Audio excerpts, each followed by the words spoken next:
அம்மா ஆசை அப்போ உங்களுக்கு உண்டு. ஓம் சக்தி, பராசக்தி. ஓம் சக்தி. 1008 போற்றி மலர்கள் விளக்க உரை புத்தகத்திலிருந்து மந்திரம் 1. ஓம் ஓமெனும் மந்திரத்து உட்பொருள் போற்றிவோம். அன்னையை போற்றும் மந்திரங்கள் அவளை ஓம் என்ற வடிவினலாக போற்றுகின்றன. அன்னை பராசக்தியை போற்றி புகழ்கின்ற பாடல்களிலும் அவளை ஓங்காரி ரீங்காரி என்றே பாராட்டுகிறார்கள். ஓம் என்ற மந்திரத்தில் உரைபவள் ஓம்காரி, ஹ்ரீம் என்ற மந்திரத்தில் உரைபவள் ரீங்காரி. பிரம்மம் என்கிற பரம்பொருளை தியானிப்பதற்கு 2 வழிகள் உள்ளன. ஒளியோடும் தியானிக்கலாம், மோனத்திலும் தியானிக்கலாம். ஒளியால் நாம் மோனத்திற்கு வருகிறோம். பிரம்ம ஒளியே ஓங்காரம். ஓங்காரத்தில் இந்த பயனை அடைகிறோம். அதுவே பிரம்ம மோனம். அமர வாழ்வும் 2 களத்தலும் அமைதியுமே அதன் இறுதி பயன் என்கிறது மைத்ரி உபநிடதம். ஓம் என்ற சப்தத்திலிருந்து இந்த பிரபஞ்சம் உற்பத்தியாகிறது என்கிறார் திருமூலர். உலக படைப்பிற்கு மூலமாக இருந்த அந்த சப்தம், அந்த ஒளி வெளியில் மட்டும் கேட்கவில்லை, அந்த ஒளி உள்ளேயும் கேட்கிறது என்கிறார்கள் யோகிகள். பரம்பொருள் அதாவது பரமாத்மா வெளியில் உள்ள எல்லா பொருள்களிலும் ஊடுருவி இருப்பதைப் போல உன் உடம்புக்குள்ளும் ஊடுருவி இருப்பதனை புரிந்து கொள் என்கிறார்கள் சித்தர்கள். இந்த பிரபஞ்சமும் படைப்பும் எல்லாமே ஏதோ ஓர் எண்ணத்தின் விளைவால் ஏற்பட்டவை. ஒவ்வொரு எண்ணமும் சப்தத்தின் விளைவால் உண்டாவது. படைப்பில் உள்ள ஒவ்வொரு பொருளும் ஏதோ ஓர் எண்ணத்தின் அடிப்படையிலிருந்து வெளிப்பட்டிருக்கின்றன. அந்த எண்ணமும் கூட சப்த வடிவத்தில் வெளிப்படுவதற்கு முன்பாக சூட்சும எண்ணமாகவும் சூட்சும சப்தமாகவும் இருந்து அதன் பிறகே வெளிப்பட்டது. பரம்பொருளின் அந்த சூட்சும எண்ணத்தையும் சூட்சுமமாக இருந்த சப்தத்தையும் ஆங்கிலத்தில் ஸ்போட்டம் என்கிறார்கள். நம் நாட்டு தத்துவ ஞானிகள் அதனை ஓம் என்று குறிப்பிடுகிறார்கள். எனவே ஓம்கார சப்தமே மூல சப்தமாகவும் படைப்பிற்கு மூலமான எண்ணமாகவும் சூட்சும வடிவத்தில் இருந்தது.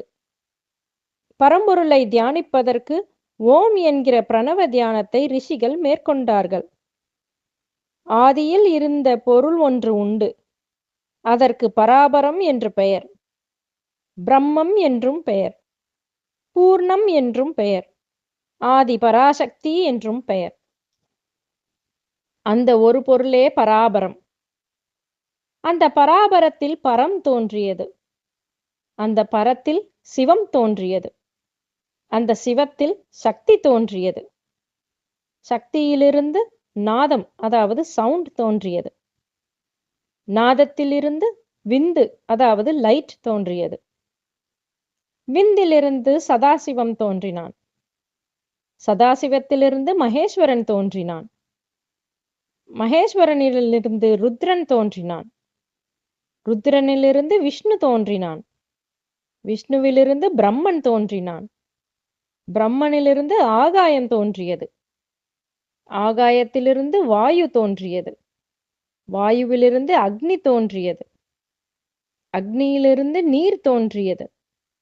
நீரிலிருந்து நிலம் தோன்றியது. இப்படி பஞ்சபூதங்கள் தோன்றின. பஞ்சபூதங்களில் இறுதியாக தோன்றிய நிலத்திலிருந்து அன்னம் அதாவது உணவு தோன்றியது. அந்த உணவிலிருந்து ஓரறிவு உயிர் முதலாக தாவரம், பறவை, விலங்குகள், மனிதர்கள் தோன்றினார்கள்.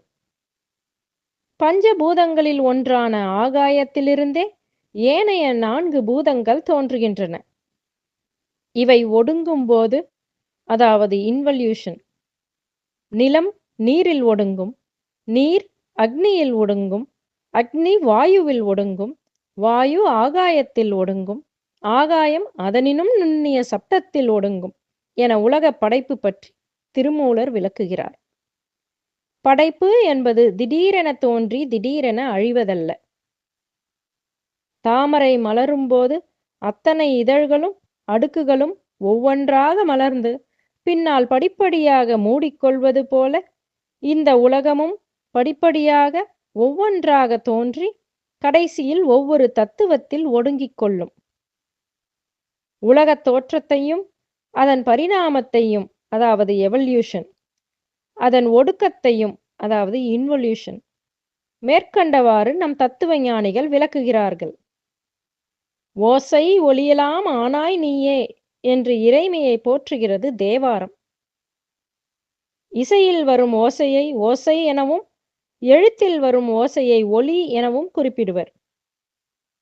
இறைவனை நாத வடிவினன், நாத பிரம்மம் என்றும் குறிப்பிடுவர். அன்னை ஆதிபராசக்தி ஓங்கார வடிவாக இருப்பவள், ஓங்காரத்தின் உள்ளும் இருப்பவள். 13/4/1981 அன்று மேல்மருவத்தூரில் அருள்நிலையில் அன்னை கூறியது: மகனை, அதாவது அருள் திரு அடிகளாரை மிக விரைவில் மகானாக்கி வருகிறேன். மைந்தன் வளர்ந்து சித்தனாகிவிட்ட பிறகு எனக்கு இங்கு என்ன வேலை? அந்த நிலை வருகின்ற போது அருள்வாக்கு முதலியன நின்று போகும். ஆம், அவன் பேசுவது எல்லாம் அருள்வாக்காகவே இருக்கும். இதற்கென்று தனியாக நேரம், இடம் முதலியவை இருக்க மாட்டா. அவன் தங்கியுள்ள இந்த மண்ணை மிதித்து விட்டாலே குறைகள் தீர்க்கப்படும். அவன் அந்த நிலை அடைந்து விட்ட பிறகு எனக்கு இங்கு என்ன வேலை? நான் ஓம் என்ற மந்திரத்தின் உள்ளே உரையச் சென்று விடுவேன் என்றாள். எனவே அன்னை ஆதிபராசக்தி ஓம் எனும் மந்திரத்தின் உட்பொருள், அதிலே உரைபவள் என்று தெரிகிறது அல்லவா? ஓம் சக்தி. ஓம் ஓம் சக்தியே. ஆன்மீக குரு அருள் திரு பங்காரொடிகளார் அவர்களின் திருவடிகளே சரணமம்மா. மேல்மருவத்தூர் சுயம்பு அருள்மிகு ஆதிபராசக்தி சித்தர் பீடத்துடன் இணைந்திருங்கள். பெல் ஐக்கனை கிளிக் செய்து புதிய காணொளிகள் பற்றிய அறிவிப்புகளை உடனுக்குடன் பெறுங்கள். ஓம் சக்தி.